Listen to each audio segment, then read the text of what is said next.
Diesel ధరల నుంచి ప్రజల దృష్టిని మళ్లించేందుకే బీజేపీ బస్సు యాత్రలు చేస్తోందని మంత్రి పొన్నం ప్రభాకర్ ఆరోపించారు. నిజంగా తెలంగాణ రైతులపై ప్రేమ ఉంటే ముందు పెట్రోల్ డీజిల్ ధరలను తగ్గించాలన్నారు.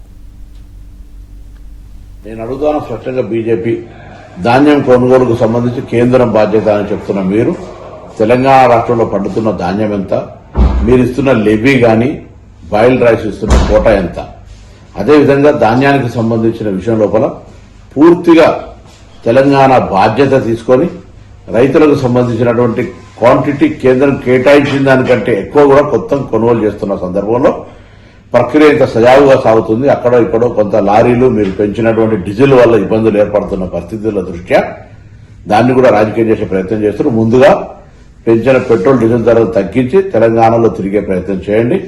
అదేవిధంగా ఈరోజు ధాన్యం కొనుగోలుకు సంబంధించి తెలంగాణ ప్రభుత్వానికి కేంద్రం నుంచి రావాల్సిన అన్ని రకాల సహాయ సహకారాలు అందించే ప్రయత్నం చేయండి. మీరు రైతు వ్యతిరేక ప్రభుత్వం, రైతులకు 60 సంవత్సరాలకి పెన్షన్ ఇస్తాన్నారు, రైతులకు సంబంధించి అన్ని రకాలుగా సహకారం చేస్తానని ఒక్క మాట కూడా అమలు చేయకుండా ఈరోజు రైతు వ్యతిరేక ప్రభుత్వంగా కేంద్ర ప్రభుత్వం నడుస్తోంది.